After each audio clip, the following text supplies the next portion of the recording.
Hello friends, നമ്മളിന്ന് കുറച്ച് പുരസ്കാരങ്ങളാണ് നോക്കാൻ പോകുന്നത്. നോക്കിയാലോ. ആദ്യത്തേത് സ്വരാജ് ട്രോഫി 2022-23. അതിൽ ജില്ലാ പഞ്ചായത്തിൽ ഒന്നാം സ്ഥാനം കിട്ടിയത് തിരുവനന്തപുരം ജില്ലാ പഞ്ചായത്തിനാണ്. ജില്ലാ പഞ്ചായത്ത് തലത്തിൽ ഒന്നാം സ്ഥാനം തിരുവനന്തപുരം ജില്ലാ പഞ്ചായത്ത്, രണ്ടാം സ്ഥാനം കൊല്ലമാണ്. ഇനി ബ്ലോക്ക് പഞ്ചായത്ത് തലത്തിൽ 3 പേർക്ക് ഒന്നാം സ്ഥാനം ലഭിച്ചിട്ടുണ്ട്. നീലേശ്വരം, പെരുമ്പടപ്പ്, വൈക്കം. നീലേശ്വരം കാസർഗോഡ് ജില്ലയാണ്. പെരുമ്പടപ്പ് മലപ്പുറം ജില്ലയാണ്. വൈക്കം കോട്ടയം ജില്ലയാണ്. അപ്പോൾ ബ്ലോക്ക് പഞ്ചായത്ത് തലത്തിൽ നീലേശ്വരം, പെരുമ്പടപ്പ്, വൈക്കം. അപ്പോൾ നീല പെരുമ്പാമ്പിനെ കണ്ടതുകൊണ്ടാണ് വൈകിയത്, അങ്ങനെ ഓർക്കാം. നീല പെരുമ്പാമ്പിനെ കണ്ടതുകൊണ്ടാണ് വൈകിയത് എന്നോർക്കാം. Okay, Swaraj trophy block panchayat തലത്തിൽ ഒന്നാം സ്ഥാനം കിട്ടിയത് നീലേശ്വരം, പെരുമ്പടപ്പ്, വൈക്കം. ആരെങ്കിലും ചോദിക്കുന്നു എന്താ വൈകിയത്, ബ്ലോക്ക് ആയിരുന്നോ എന്ന് ചോദിക്കുമ്പോൾ എന്ത് പറയാം? നീല പെരുമ്പാമ്പിനെ കണ്ടതുകൊണ്ടാണ് വൈകിയത്. ഇനി ഗ്രാമപഞ്ചായത്ത് തലത്തിൽ വലിയ പറമ്പ ഒന്നാം സ്ഥാനം, മുട്ടാർ രണ്ടാം സ്ഥാനം, മരങ്ങാട്ടുപള്ളി മൂന്നാം സ്ഥാനം. ഗ്രാമപഞ്ചായത്ത് തലത്തിൽ വലിയ പറമ്പ ഒന്നാം സ്ഥാനം, മുട്ടാർ രണ്ടാം സ്ഥാനം, മരങ്ങാട്ടുപള്ളി മൂന്നാം സ്ഥാനം. വലിയ പറമ്പ കാസർഗോഡ് ജില്ലയാണ്. മുട്ടാർ ആലപ്പുഴ ജില്ലയാണ്. മരങ്ങാട്ടുപള്ളി കോട്ടയം. അപ്പോൾ എന്താണ്, ഈ പക്ഷികളുടെയൊക്കെ മുട്ട ഉണ്ടാവുമല്ലോ, അത് കൂടിലായിട്ട് മരത്തിൻ്റെ മുകളിലായിരിക്കും ഉണ്ടാവുക. അപ്പോൾ വലിയ മുട്ട ഒരു ഗ്രാമത്തിലെ ഒരു മരത്തിൽ എന്തുണ്ട്, വലിയ മുട്ട ഒരു മരത്തിൻ്റെ മുകളിലുണ്ട് എന്ന് ആലോചിക്കുക. വലിയ മുട്ട മരത്തിൻ്റെ മുകളിൽ ഉണ്ട്. ഇനി മുനിസിപ്പാലിറ്റിയിൽ ഗുരുവായൂർ ഒന്നാം സ്ഥാനം ഗുരുവായൂർ, രണ്ടാം സ്ഥാനം വടക്കാഞ്ചേരി, മൂന്നാം സ്ഥാനം ആന്തൂർ. ഗുരുവായൂർ വടക്കാഞ്ചേരി തൃശ്ശൂർ ജില്ലയാണ്. ആന്തൂർ കണ്ണൂർ ജില്ലയാണ്. ഓക്കെ, അപ്പോൾ മുൻസീറ്റിൽ ആരാ ഇരിക്കുന്നത്? ഗുരു എന്താണ്, വടക്ക് ആന്തൂറേക്ക് പോവുകയാണെന്ന് ആലോചിക്കുക. വടക്ക് ആന്തൂറിലേക്ക് പോവുകയാണ്. ഗുരു വടക്ക് ആന്തൂറിലേക്ക് പോവുകയാണ്. അപ്പോൾ സ്വരാജ് ട്രോഫി 2022-23 ജില്ലാ പഞ്ചായത്ത് തലത്തിൽ ഒന്നാം സ്ഥാനം തിരുവനന്തപുരം, രണ്ടാം സ്ഥാനം കൊല്ലം. ബ്ലോക്ക് പഞ്ചായത്ത് തലത്തിൽ 3 ബ്ലോക്കിന് ഒന്നാം സ്ഥാനം ലഭിച്ചിട്ടുണ്ട്. നീലേശ്വരം, പെരുമ്പടപ്പ്, വൈക്കം. ഗ്രാമപഞ്ചായത്ത് തലത്തിൽ ഒന്നാം സ്ഥാനം വലിയ പറമ്പ, രണ്ടാം സ്ഥാനം മുട്ടാർ, മൂന്നാം സ്ഥാനം മരങ്ങാട്ടുപള്ളി.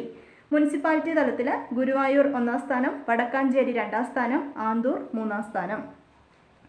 അടുത്തത് ഹരിവരാസനം പുരസ്കാരമാണ്. ഹരിവരാസനം പുരസ്കാരം 2024 ലഭിച്ചത് PK വീരമണിദാസ്. തമിഴ് പിന്നണി ഗായകനാണ് ഇദ്ദേഹം, PK വീരമണിദാസ്. ഓക്കെ, ഇനി 2023 ലഭിച്ചത് ശ്രീകുമാരൻ തമ്പിയാണ്. ഹരിവരാസന പുരസ്കാരം നേടുന്ന ആദ്യ സാഹിത്യകാരനാണ് ശ്രീകുമാരൻ തമ്പി. ആദ്യമായിട്ട് കിട്ടിയത് 2012 KJ യേശുദാസിനാണ് ലഭിച്ചത്. അടുത്തത് ഓടക്കുഴൽ പുരസ്കാരം 2023 ലഭിച്ചത് PN ഗോപികൃഷ്ണനാണ്. 2023 53ാമത് ഓടക്കുഴൽ പുരസ്കാരമാണ്. അദ്ദേഹത്തിൻ്റെ കൃതി ഒരു കവിതയാണ്. കവിത മാംസഭോജിയാണ്. 2022 കിട്ടിയത് അംബികാസുധൻ മങ്ങാട്, കൃതി പ്രാണവായു. 2022 അംബികാസുധൻ മങ്ങാട്, കൃതി പ്രാണവായു. 2021 കിട്ടിയത് സാറാ ജോസഫിൻ്റെ ബുദ്ധിനിക്കാണ്. അപ്പോൾ ഈ ഓടക്കുഴൽ പുരസ്കാരം ഏർപ്പെടുത്തിയത് ജി ശങ്കരക്കുറുപ്പാണ് ഓടക്കുഴൽ പുരസ്കാരം ഏർപ്പെടുത്തിയത്. എഴുത്തച്ഛൻ പുരസ്കാരം 2023 ലഭിച്ചത് SK വസന്തൻ. അദ്ദേഹത്തിന് 31ാമത് എഴുത്തച്ഛൻ പുരസ്കാരമാണ് ലഭിച്ചത്. അദ്ദേഹത്തിൻ്റെ കൃതികളാണ് ഇവിടെ കൊടുത്തിരിക്കുന്നത്. കേരള സാംസ്കാരിക ചരിത്ര നിഘണ്ടു, നമ്മൾ നടന്ന വഴികൾ, പടിഞ്ഞാറൻ കാവ്യമീമാംസ, കാൽപ്പാടുകൾ, എൻ്റെ ഗ്രാമം, എൻ്റെ ജനത, അരക്കില്ലം. കേരള സാംസ്കാരിക ചരിത്ര നിഘണ്ടു, നമ്മൾ നടന്ന വഴികൾ, പടിഞ്ഞാറൻ കാവ്യമീമാംസ, കാൽപ്പാടുകൾ, എൻ്റെ ഗ്രാമം, എൻ്റെ ജനത, അരക്കില്ലം. 2022 ലഭിച്ചത് സേതുവിനാണ്. 2021 ലഭിച്ചത് P വത്സലയ്ക്കാണ്. 2021 പി വത്സല, 2022 സേതു, 2023 SK വസന്തൻ. ഇനി ആദ്യമായിട്ട് കിട്ടിയത് ശൂരനാട് കുഞ്ഞൻപിള്ള 1993 കിട്ടിയത്. ഈ എഴുത്തച്ഛൻ പുരസ്കാരം എന്ന് വെച്ചാൽ സാഹിത്യരംഗത്തെ സമഗ്ര സംഭാവനയ്ക്കുള്ള കേരള സർക്കാരിൻ്റെ പരമോന്നത പുരസ്കാരമാണ് എഴുത്തച്ഛൻ പുരസ്കാരം. 5 ലക്ഷം രൂപയാണ് സമ്മാനത്തുക. ആദ്യമായിട്ട് കിട്ടിയ ആളെ ഓർത്തിരിക്കുക, 1993 ശൂരനാട് കുഞ്ഞൻപിള്ളയ്ക്കാണ് കിട്ടിയത്. അടുത്തത് വയലാർ അവാർഡാണ്.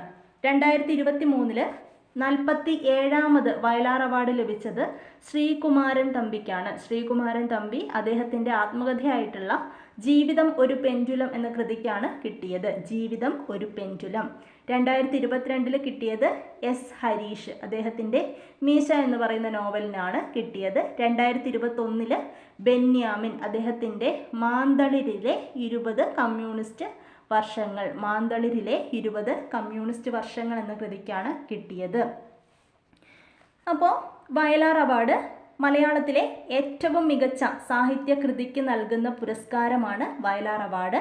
വയലാർ അവാർഡ് സമ്മാനത്തുക 1 ലക്ഷം രൂപയാണ്. 1 ലക്ഷം രൂപയാണ് സമ്മാനത്തുക.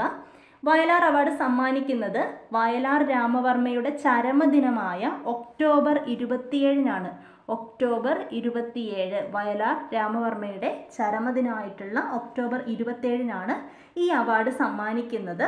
1977 ലളിതാംബിക അന്തർജനത്തിന് അവരുടെ അഗ്നിസാക്ഷി എന്ന കൃതിക്കാണ് ആദ്യമായിട്ട് വയലാർ അവാർഡ് ലഭിച്ചത്. അപ്പോൾ 2023 47ാമത് വയലാർ അവാർഡ് ലഭിച്ചത് ശ്രീകുമാരൻ തമ്പി. അടുത്തത് സരസ്വതി സമ്മാനാണ്. സരസ്വതി സമ്മാൻ 2023 സരസ്വതി സമ്മാൻ ലഭിച്ചത് പ്രഭാവർമ്മ, അവരുടെ രൗദ്ര സാത്വികം എന്ന കൃതിക്കാണ് സരസ്വതി സമ്മാനം കിട്ടിയത്. 2022 തമിഴ് എഴുത്തുകാരി ശിവശങ്കരിക്കാണ് കിട്ടിയത്, അവരുടെ സൂര്യവംശം എന്ന കൃതിക്കാണ് കിട്ടിയത്. ഇനി പ്രഥമ സരസ്വതി സമ്മാൻ ലഭിച്ചത് ഹരിവംശറായി ബച്ചനാണ്. ഹരിവംശറായി ബച്ചനാണ് പ്രഥമ സരസ്വതി സമ്മാനം ലഭിച്ചിട്ടുള്ളത്. ആദ്യത്തെ മലയാളി ചോദിച്ചാൽ ആരാണ്? ബാലാമണിയമ്മയാണ്. ബാലാമണിയമ്മ അവരുടെ നിവേദ്യം എന്ന കൃതിക്കാണ്, കവിതയ്ക്കാണ് കിട്ടിയത്. 1955 55 ബാലാമണിയമ്മയ്ക്ക് കിട്ടിയത്. ഓക്കെ, ഇനി the best FIFA football awards 2023 മികച്ച പുരുഷ താരം ലയണൽ മെസ്സിയാണ്. 8ാം തവണയാണ് മെസ്സി മികച്ച ലോക താരത്തിനുള്ള പുരസ്കാരം വാങ്ങുന്നത്. മികച്ച വനിതാ താരം ഐറ്റാന ബോൺമാറ്റി, സ്പെയിനിൻ്റെ കളിക്കാരിയാണ് ഐറ്റാന ബോൺമാറ്റി. ഓക്കെ, വനിതാ താരം ഐറ്റാന ബോൺമാറ്റി. മികച്ച പുരുഷ താരം ലയണൽ മെസ്സി. മികച്ച പുരുഷ പരിശീലകൻ അത് പെപ് ഗാർഡിയോളയാണ്. പെപ് ഗാർഡിയോള സ്പെയിനിൻ്റെയാണ് പെപ് ഗാർഡിയോള. മികച്ച വനിതാ പരിശീലക സെറീന വീഗ്മാൻ ആണ്. സെറീന വീഗ്മാൻ നെതർലൻഡ്കാരിയാണ്. ഓക്കെ, അപ്പോൾ ലയണൽ മെസ്സി, ഐറ്റാന ബോൺമാറ്റി ഓർത്തിരിക്കുക. ഭാരതരത്ന 2024 ഭാരതരത്ന 2024 5 പേർക്കാണ് കിട്ടിയിട്ടുള്ളത്. ആദ്യത്തേത് കർപ്പൂരി ഠാക്കൂർ, ബീഹാർ മുൻ മുഖ്യമന്ത്രിയാണ് കർപ്പൂരി ഠാക്കൂർ. അടുത്തത് LK അദ്വാനി, മുൻ ഉപപ്രധാനമന്ത്രിയാണ്. PV നരസിംഹറാവു, ഇന്ത്യയുടെ 9ാമത് പ്രൈം മിനിസ്റ്ററാണ്. ചൗധരി ചരൺ സിംഗ്, ഇന്ത്യയുടെ 5ാമത് പ്രൈം മിനിസ്റ്ററാണ്. MS സ്വാമിനാഥൻ, ഇന്ത്യൻ ഹരിത വിപ്ലവത്തിൻ്റെ പിതാവാണ് MS Swaminathan. Okay, Karpoori Thakur, LK Advani, PV Narasimha Rao, Chaudhary Charan Singh, MS Swaminathan, ഇവർക്കാണ് 2024 ഭാരതരത്ന ലഭിച്ചിട്ടുള്ളത്. അതിൽ കർപ്പൂരി ഠാക്കൂർ, PV നരസിംഹറാവു, ചൗധരി ചരൺ സിംഗ്, MS സ്വാമിനാഥൻ, ഇത്രയും പേർക്ക് മരണാനന്തര ബഹുമതിയായിട്ടാണ് കിട്ടിയിരിക്കുന്നത്. ഓക്കെ, ഓർത്തിരിക്കാം. ഇതിനൊരു കോഡുണ്ട്. അധ്വാനിച്ചുണ്ടാക്കിയ കർപ്പൂരം സ്വാമി നരസിംഹത്തിൻ്റെ ചരണത്തിലിട്ടു. അങ്ങനെ ഓർത്താൽ നമുക്ക് പഠിക്കാൻ വേണ്ടി പറ്റും. അധ്വാനിച്ചുണ്ടാക്കിയ കർപ്പൂരം, കർപ്പൂരി. ഓക്കെ, അധ്വാനിച്ചുണ്ടാക്കിയ കർപ്പൂരം സ്വാമി നരസിംഹത്തിൻ്റെ ചരണത്തിലിട്ടു. കിട്ടിയോ? അധ്വാനിച്ചുണ്ടാക്കിയ കർപ്പൂരം സ്വാമി നരസിംഹത്തിൻ്റെ ചരണത്തിലിട്ടു. ഓക്കെയാണ്. അടുത്തത് ജ്ഞാനപീഠ പുരസ്കാരം 2023 58ാമത് ജ്ഞാനപീഠ പുരസ്കാരമാണ് 2023 കൊടുത്തത്. കിട്ടിയത് 2 പേർക്കാണ്. ഗുൽസാറും ഉണ്ട്, സ്വാമി രാംഭദ്രാചാര്യ. ഗുൽസാറും സ്വാമി രാംഭദ്രാചാര്യ രണ്ടുപേരാണ്. ഗുൽസാറിൻ്റെ യഥാർത്ഥ നാമമാണ് നമ്പൂരൻ സിംഗ് കൽഹ. നമ്പൂരൻ സിംഗ് കൽഹ എന്നാണ് ഗുൽസാറിൻ്റെ യഥാർത്ഥ നാമം. ഇദ്ദേഹം ഉറുദു ഹിന്ദി കവിയാണ്. ഉറുദു ഹിന്ദി കവിയാണ്. 2004 പത്മഭൂഷൺ ലഭിച്ചിട്ടുണ്ട്. ഈ പത്മഭൂഷൺ ഓർക്കണം എന്നില്ല. ഗുൽസാറ് ഉറുദു ഹിന്ദി കവിയാണെന്ന് കിട്ടുക. ഇനി നമ്പൂരൻ സിംഗ് കൽഹ എന്നാണ് യഥാർത്ഥ നാമം എന്നും കിട്ടണം. ഇനി സ്വാമി രാംഭദ്രാചാര്യ സംസ്കൃത പണ്ഡിതനും എഴുത്തുകാരനുമാണ്. മധ്യപ്രദേശിലെ ചിത്രകൂടിലുള്ള തുളസീപീഠ സ്ഥാപകനാണ് ഇദ്ദേഹം. 2015 പത്മവിഭൂഷൺ കിട്ടിയിട്ടുണ്ട്.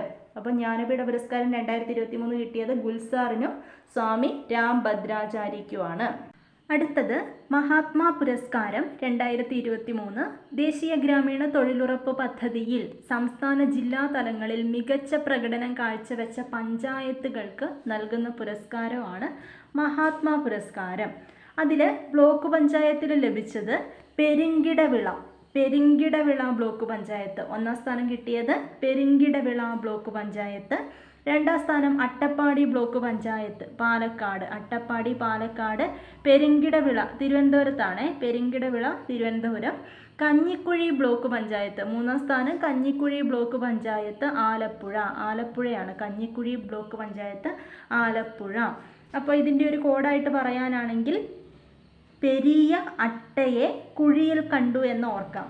പെരിയ അട്ടയെ കുഴിയിൽ കണ്ടു, അതുകൊണ്ടാണ് അവിടെ ബ്ലോക്ക് ആയത് എന്ന് ആലോചിക്കാം. പെരിയ അട്ടയെ കുഴിയിൽ കണ്ടു, ബ്ലോക്കായി. അതിൽ തന്നെ അടുത്തത് ഗ്രാമപഞ്ചായത്ത് തലത്തിൽ 1ാം സ്ഥാനം വെള്ളറട, എടപ്പാൾ. 2 ആൾക്കാരുണ്ട്, വെള്ളറടയും എടപ്പാളും. വെള്ളറട തിരുവനന്തപുരം, എടപ്പാൾ മലപ്പുറം. 2ാം സ്ഥാനം കള്ളിക്കാട്, തിരുവനന്തപുരം. 3ാം സ്ഥാനം പുത്തൂര്, പാലക്കാട്. ഇതെങ്ങനെ ഓർത്തിരിക്കാം? വെള്ളത്തിനിടയ്ക്ക് കള്ളി പൂത്തു എന്നോർക്കാം. വെള്ളത്തിനിടയ്ക്ക് കള്ളി പൂത്തു, വെള്ളത്തിനിടയ്ക്ക് കള്ളി പൂത്തു. വെള്ളറട, ഇടയ്ക്ക് എടപ്പാള്, കള്ളിക്കാട്, പൂത്തു പുത്തൂര്. ഓക്കെ. അടുത്തത് മഹാത്മാ അയ്യങ്കാളി പുരസ്കാരം 2022-23. അതിൽ തൊഴിലുറപ്പ് പദ്ധതിയിലെ മികവ് പരിഗണിച്ച് മുനിസിപ്പാലിറ്റികൾക്കും കോർപ്പറേഷനുകൾക്കും സംസ്ഥാന സർക്കാർ നൽകുന്ന പുരസ്കാരമാണ് ഈ മഹാത്മാ അയ്യങ്കാളി പുരസ്കാരം 2022-23. നേരത്തെ എന്തായിരുന്നു? മഹാത്മാ പുരസ്കാരം. ഇത് മഹാത്മാ അയ്യങ്കാളി പുരസ്കാരം. അത് മുനിസിപ്പാലിറ്റികൾക്കും കോർപ്പറേഷനുകൾക്കും നൽകുന്നതാണ്. അതിൽ കോർപ്പറേഷൻ 1ാം സ്ഥാനം കിട്ടിയത് കൊല്ലം കോർപ്പറേഷനാണ്. മുനിസിപ്പാലിറ്റിയിൽ 1ാം സ്ഥാനം വടക്കാഞ്ചേരി, 2ാം സ്ഥാനം വൈക്കം. ഓക്കെ. അപ്പോൾ ഇത്രയേ ഉള്ളൂ പുരസ്കാരങ്ങൾ നമ്മൾ നോക്കിയിരിക്കുന്നത്. അപ്പോൾ ബാക്കിയുള്ള പുരസ്കാരങ്ങൾ ഷോർട്സ് ഒക്കെ ആയിട്ട് ഇട്ടുതരാം. Okay, thank you.